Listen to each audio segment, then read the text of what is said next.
ஆனால் இப்போ நீங்கள் 3 வருஷம் கழித்து இங்கே சீனியர் லெவல் மீட்டில் வந்துட்டு நீங்கள் கோல்டு படைச்சிருக்கீங்க. ஸோ அதனுடைய உங்கள் ஃபீலிங் எப்படி இருக்குன்றது மட்டும் சொல்லுங்கள்.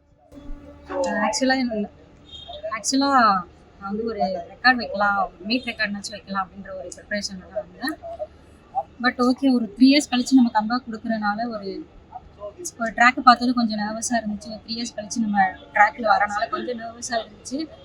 பட் ஓகே, இந்த பர்ஃபார்மன்ஸ் எனக்கு இப்போதைக்கு நான் 3 இயர்ஸ் கழிச்சு கம்பேக் கொடுக்குறதுக்கு இந்த டைம் ஓகே அப்படின்ற மாதிரி. நெக்ஸ்ட் டைம் இன்னும் நான் நல்லா பண்ணி நேஷனல் ரெக்கார்டு பிரேக் பண்ணுற அளவுக்கு நான் ட்ரெயின் பண்ணி கண்டிப்பாக நெக்ஸ்ட் மீட்டில் நீங்கள் நேஷனல் ரெக்கார்டு. ஸோ இந்த ஈவெண்ட்டில் வந்து உங்களுக்கு இந்த பர்ஃபார்மன்ஸ் எவ்வளோ முக்கியமாக இருந்துச்சு? இந்த பர்ஃபார்மன்ஸ் உங்கள் கெரியரில், ஏன்னா நீங்கள் நிறையாவே பார்த்துட்டோம்.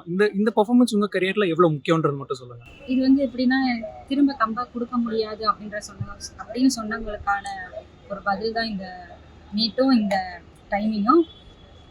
கண்டிப்பாக இன்னும் நான் பெருசாக அச்சீவ் பண்ணுறதை எல்லாமே பார்க்கலாம்.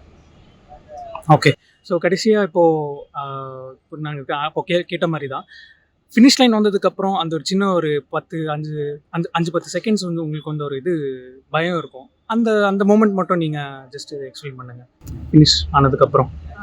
ஆக்சுவலாக நான் பயங்கிறது இல்லை எனக்கு. இல்லை அந்த ஒரு ஃபஸ்ட்டு முடிச்சிட்டோமா இல்லையான்றது அந்த ஒரு ரிசல்ட்ஸ் வரதுக்கு முன்னாடி சொல்கிறேன். இல்லை, ஆக்சுவலாக தனியாக வந்தனால எனக்கு அந்த பயம் இல்லை. ஆனால் ஸ்டார்ட் பண்ணும்போது கொஞ்சம் நர்வஸாக இருந்துச்சு. ஏன்னா செமி டைம் வந்து கொஞ்சம் பேடாக இருந்துச்சு. ஏன்னா வார்ம் அப் ஆகாத மாதிரி ஒரு மாதிரி ரேஸ் அவ்வளோக்கா மூவ் ஆகாத மாதிரி இருந்துச்சு. செமி டைம்ன்ற பார்த்துட்டு கொஞ்சம் ஃபைனல் கொஞ்சம் நர்வஸாக இருந்துச்சு.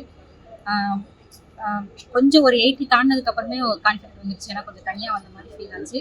அதுக்கப்புறம் ஃபினிஷ் பண்ணும்போது தெரிஞ்சிச்சு நான் தான் கோல்டுன்ற மாதிரி. எனக்கு டைம் தான் கொஞ்சம் எதிர்பார்ப்பாக இருந்துச்சு. அதுக்கு தான் வெயிட். சரி, லாஸ்ட்டாக இப்போ உங்கள் நெக்ஸ்ட் இமீடியட் பிளான்ஸ் எப்படி? நெக்ஸ்ட் அடுத்த மீட் என்ன பண்ண போகிறீங்க? அடுத்த வருஷத்துக்கான பிளான்ஸ் என்னென்ன இருக்குன்றது மட்டும் சொல்லுங்கள். நெக்ஸ்ட்டு இன்னும் நான் நல்லா ப்ரிப்பேர் பண்ணணுன்ற மாதிரி ஷெட்யூல் எல்லாம் போட்டுருக்காங்க. அடுத்த ப்ரிப்பரேஷன் இனிமேல் தான் ஸ்டார்ட் பண்ணணும்.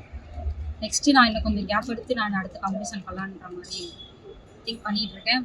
ஓப்பன் நேஷனல்ஸ் நெக்ஸ்ட் மந்த் வருது. மேபி அது நான் பண்ணுவேன், தெரில. இன்னும் நாங்கள் டிசைட் பண்ணலை. பண்ணால் இன்னும் நல்ல டைம் ஆகும்.